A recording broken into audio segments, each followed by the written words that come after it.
पढ़िए हदीस, अय अल्लाह के रसूल, अराइतल हमवा या रसूल अल्लाह, अय अल्लाह के नबी देवर के बारे में आपका क्या ख्याल है? क्या मैं देवर से पर्दा करूं? एक ही घर में होते हैं, देवर और जेठ का आना जाना रहता है, हमारे अपने रिश्तेदारों का आना जाना रहता है।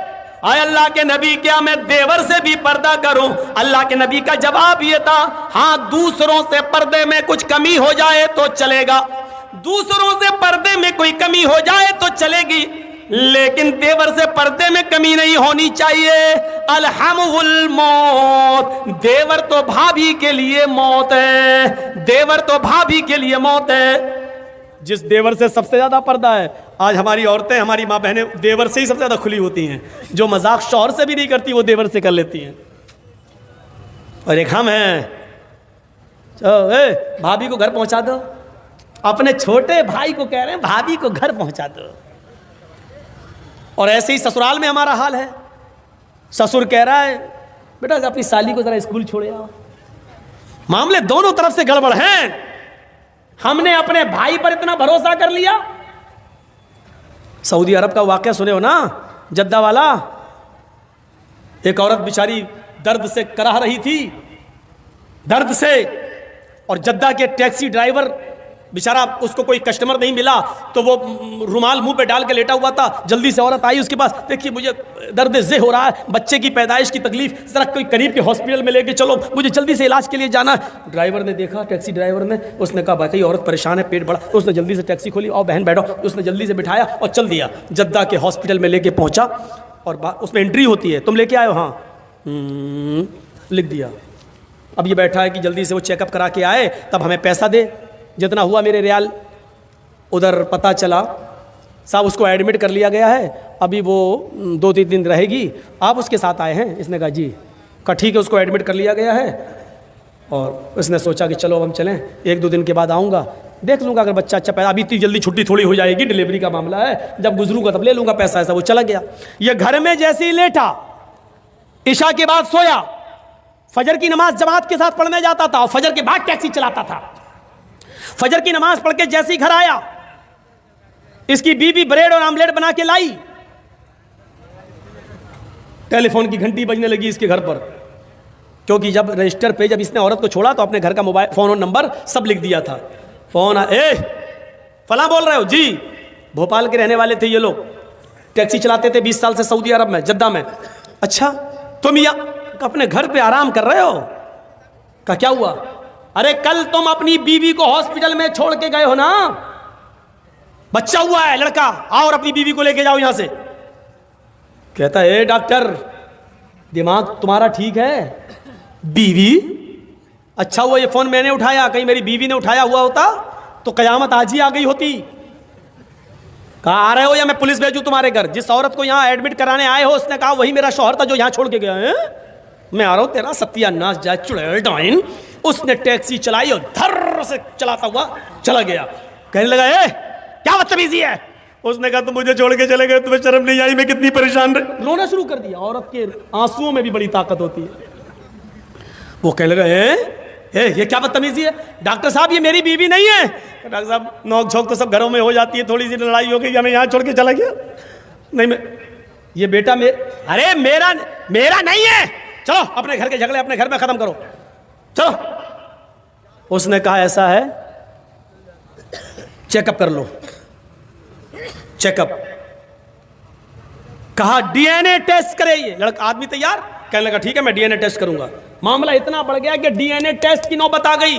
जब इसका ब्लड निकाला जाने लगा और लड़के का ब्लड, तब औरत क्या कहती है? डॉक्टर साहब डीएनए टेस्ट कर लीजिए, लेकिन मशीन कभी कभी गलत रिपोर्ट भी दे देती है। अभी आदमी चिल्लाते हुए कहता चुप, गलत रिपोर्ट दे देती है। अभी पता चलता है 2 घंटे के बाद, 3 घंटे बाद जब रिपोर्ट आएगी, या 2 दिन 3 दिन के बाद, तब पता चलेगा। डॉक्टर साहब इसको यहीं रखिए, 2 दिन के बाद रिपोर्ट आएगी, मैं यहाँ हूँ। 2 दिन के बाद गया, डॉक्टर साहब क्या आया? डॉक्टर साहब ने कहा बिल्कुल गलत, ये तुम्हारा बेटा है ही नहीं, जाओ। वो औरत पैर पे गिर गई। डॉक्टर साहब मैंने कहा था ना कि मशीन की रिपोर्ट कभी कभी गलत आ सकती है। आई, अल्लाह की कसम यही मेरा पति है, यही मेरा हस्बैंड है, यही मेरा आदमी है। डॉक्टर कहता है औरत नकले मत दिखा, चाट, ये तो इसका बेटा है ही नहीं, साफ साफ रिपोर्ट में आ गया ये बेटा किसी और का है, इसका नहीं है। वो कहने खूब रोई। डॉक्टर कहता मेरी बहन मैं तुम्हें कैसे बताऊं, इस आदमी की रिपोर्ट इतनी डेंजर है, इस आदमी की रिपोर्ट में तो ये आया है कि ये जिंदगी में कभी बाप बन ही नहीं सकता। तुम कह रही हो कि इसका बेटा ये तो बाप बनने के लायक नहीं है। अब इस आदमी का दिमाग खराब। क्या क्या कह रहे हो डॉक्टर? कहा तुम बाप नहीं बन सकते हो। भाई सॉरी, रिपोर्ट में हे डॉक्टर मेरे 6 बच्चे हैं, तू कह रहा बाप नहीं बन सकते। डॉक्टर बड़ा परेशान। डॉक्टर कहता है ऐसा केस मेरी जिंदगी में पहली बार आया है। अब औरत कहती देखो मैंने कहा था ना कि रिपोर्ट कभी कभी गलत हो जाती है। यह आदमी बोला चुप, ये रिपोर्ट तो सही है कि ये बच्चा मेरा नहीं है, लेकिन ये रिपोर्ट गलत है कि मैं बाप नहीं बन सकता। दोबारा करो। डॉक्टर ने फाइल फेंकी। भाग, मेरा दिमाग खराब करके रख दिया तुम लोगों ने। जा यहाँ से, जाइए बेटा तुम्हारा नहीं है, जा पता लगा। अब वो फाइल उठाई और टैक्सी में रखा और चलने लगा। बाप नहीं बन सकता, हाँ बड़बड़ाता हुआ जा रहा है। फिर सोचता है जमील साहब अगर ये रिपोर्ट सही है तो पता लगाओ ये खेत कौन जोत रहा है,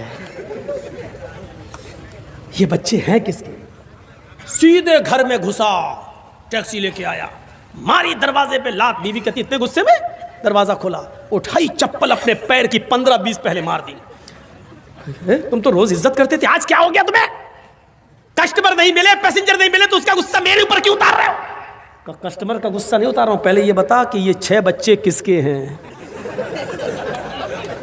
औरत कहती है आपको क्या हो गया? पूरी जिंदगी अमानतदारी के साथ में चली आपके साथ और आपने कभी हाथ नहीं उठाया और आज कहते बच्चे किसके? फिर बता रही कि नहीं बता रही? तेरा झूठ छुप नहीं सकता, पता चल चुका है मुझे। ये मेरी रिपोर्ट कहती है कि मैं बाप नहीं बन सकता। ये बता कि बच्चे किसके? तो मारो नहीं, मैं बता रही हूं। कहा क्या? का गुस्सा ठंडा करो पहले, अब तो हो ही जाएगा, पहले बता। कहा कि आप का भाई भी रहता है ना यहाँ, आप रात में टैक्सी चलाते हैं, दिन में वो रात में चलाता है। मतलब आप जब दिन में टैक्सी चलाते हैं तो वो रात में टैक्सी चलाकर घर में आ जाता है, फिर वो दिन भर घर में रहता है। और जब आप रात में घर पे आते हैं सोने के लिए तो वो रात में टैक्सी चलाने के लिए चला जाता है। आपकी ड्यूटी दिन की है, उसकी रात की है। मेरे शौहर गुस्सा मत होइए, ये बच्चे उसी के हैं, क्योंकि मुझे उम्मीद थी कि तुम बाप नहीं बन पाओगे। कहा कि अब यहाँ तेरा क्या, यहाँ तो सीधे गर्दन कटेगी तेरी, कत्ल।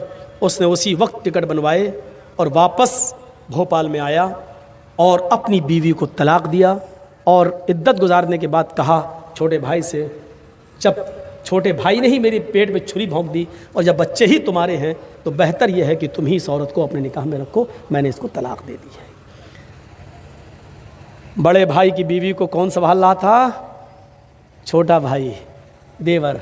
अब ईमानदारी के साथ बताओ ये हदीस कैसी लग रही है? अरअयतल हम या रसूलल्लाह, अल्लाह के रसूल क्या देवर से भी पर्दा करूं? अल्लाह के नबी ने कहा हमवुल मौत, देवर तो मौत है भाभी के लिए। औरों से थोड़ी बहुत पर्दे में कमी हो जाए तो चलेगी, लेकिन देवर तो हर वक्त वहीं रहता, आना जाना। देवर भाभी के लिए मौत है। बंगाल वालों सुन लो, ये चंद मदरसे जो चल रहे हैं आज इनकी बरकत है कि औरतें कुछ बंगाल की सरजमीन पर नकाब और बुर्का और पर्दे के साथ दिखाई देती हैं। वरना मैं 20 साल पहले जब आया था तो बुर्का नाम की चीज दूर दूर तक नजर नहीं आती थी। 20 साल पहले जब आता था एक साथ मर्द और औरतें तालाब में नहाते थे। गुस्लखाने ऐसे बने हुए नहीं थे, मौलाना जर्जिस को भी तालाब में नहाना पड़ता था। वो दिन हमने भी देखे हैं बंगाल की सरजमीन पर। और कलियाचक के इलाके में कमौली साहब गुस्लखाना बाथरूम नहीं बना, चले कहाँ ना, हम लोग तो तालाब में नहाते हैं, हम लोग भी नहा रहे हैं। हमारे लिए इतना होता था कि उस कोने पे तुम नहा लो, इस कोने पे औरतें नहा रही। ये चंद मदरसों की बरकतें हैं आज जो थोड़ा बहुत पर्दा दिखाई दे रहा है, लेकिन मजीद अभी पर्दे की जरूरत है, मजीद पर्दे की जरूरत है। कल से फिंगरप्रिंट मशीन बना सकती है साइंटिस्ट लोग, तो क्या अल्लाह के पास ऐसा कोई आला नहीं है? उंगलियों के पोर, कह रहा हड्डियां तो छोड़ो, उंगलियों के पोर तक बनाने पर हम कादिर हैं। बल युरीदुल इंसानु लियफजुरा मामा, इंसान तो ये चाहता है कि वो आगे भी बुराइयां करता रहे, गंदे काम, बुरे काम, गुनाहों के काम करता रहे। यसअलु अय्याना यौमुल क़यामा, वो पूछता फिरता कयामत कब आएगी। मजाक में कहता है मौलाना साहब कयामत कब आएगी? शराबी जुआरी लोग मौलाना कयामत पे बोल रहे हैं, कयामत कब आएगी? मजाक में, यसअलु अय्याना यौमुल क़यामा, वो सवाल करता मजाक में कि क़यामत कब आएगी। फ़इज़ा बरिक़ल बसरु व ख़सफ़ल क़मरु व जुमिय शम्सु वल क़मर, जब आंखें चुंधिया जाएंगी, व ख़सफ़ल क़मर, चांद बेनूर हो जाएगा, व जुमिय शम्सु वल क़मर, और चांद सूरज दोनों मिला दिए जाएंगे, जमा कर दिए जाएंगे। उस दिन इंसान इस हालत को देखेगा तो कहेगा यक़ूलुल इंसानु यौमइज़िन अय्नल मफ़र, आज हम कहाँ भागें, आज भागने की जगह कहाँ है, आज मैं कहाँ छिपूं, आज मैं अपना चेहरा कहाँ छिपाऊं। कल्ला ला वज़र, नहीं, भागने की कोई जगह नहीं है। आज तू भागना भी चाहेगा तो भाग नहीं पाएगा। मेरे भाइयों, अल्लाह ने बता दिया हिंदू धर्म के अंदर भी मरने के बाद तुम्हें एक दूसरा जन्म होगा। इस्लाम भी यही कहता है कि मरने के बाद एक दूसरा जन्म, एक तुम्हें कब्रों से ऐसे उठाया जाएगा इंसान की शक्ल में। भागने का कोई रास्ता नहीं है। कुत्ता, बिल्ली, चूहा, बंदर, ये तो अजीब सिस्टम समझ में नहीं आता। और हिंदू धर्म में तो यहां तक लिखा है ये जुर्म करोगे तो ये बनोगे, ये जुर्म करोगे तो ये बनोगे, ये करोगे तो ये बनोगे। 2-3 जुर्म हमें याद हैं। चोरी करोगे तो बिल्ली बनोगे, रिश्वत खाओगे तो कुत्ता बनाया जाएगा, किसी लड़की पर गलत नजर डालोगे, शहावत की गलत, तो तुम्हें अगला जन्म लड़की का होगा।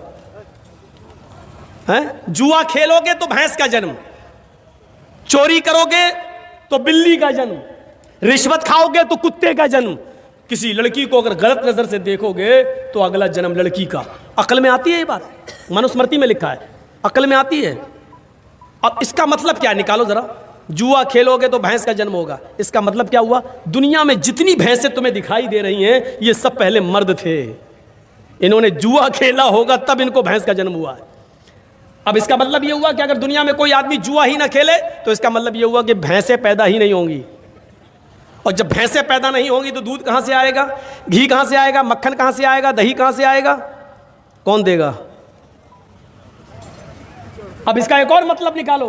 कोई पंडित जी हमारे सामने हो तो बात करने में मजा भी आए। किसी दिन योगी जी बुला लें, हमें बड़ा मजा आ जाएगा डिबेट में। मैं उनसे पूछूंगा अगर भैंसें ही ना पैदा हो तो फिर क्या होगा, दूध, घी, मक्खन, दही कहां से मिलेगा? देखिए क्या जवाब देते, कौन देगा ये? इसका मतलब ये है कि ये सारी नेमतें अगर खाना है तो जुआ खेलो, यही तो मतलब हुआ। चोरी करोगे तो बिल्ली का जन्म होगा। लो साहब, दुनिया में जितनी बिल्लियां हैं ये सब चोर थी, पहले चोरी की थी इसलिए इनको बिल्ली का जन्म हुआ। अच्छा ये बताओ, बिल्ली का जन्म होने के बाद भी क्या फ़ायदा हुआ? जब इंसान थे तो हमारा माल चुराते थे, जब बिल्ली बना दिया तो किसी की मुर्गी चुरा रहे हैं, किसी का दूध चुरा रहे हैं, खा जाते, मुर्गी कबूतर सब खा जा रही है वो चुरा चुरा के। तो चोरी तो अब भी उसकी बंद नहीं हुई है। हैं? किसी लड़की को देखोगे तो तुम्हारा अगला जन्म लड़की का होगा।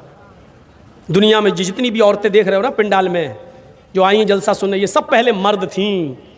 इन्होंने किसी लड़की पर गलत नजर डाली होगी तब इनको लड़की का जन्म हुआ है। बिलफर्ज मान लो थोड़ी देर के लिए, अगर दुनिया में कोई भी आदमी किसी लड़की पर गलत नजर न डाले और सिर्फ अपनी माँ बहन बेटी की नजर से देखे, तो इसका मतलब ये हुआ कि दुनिया में कोई भी आदमी अपनी माँ बहन बेटी गलत नजर न डाले तो लड़की पैदा ही नहीं होगी, लड़की का जन्म ही नहीं होगा। और जब लड़की का जन्म नहीं होगा तो इसका मतलब क्या, वो बच्चे कौन पैदा करेगा?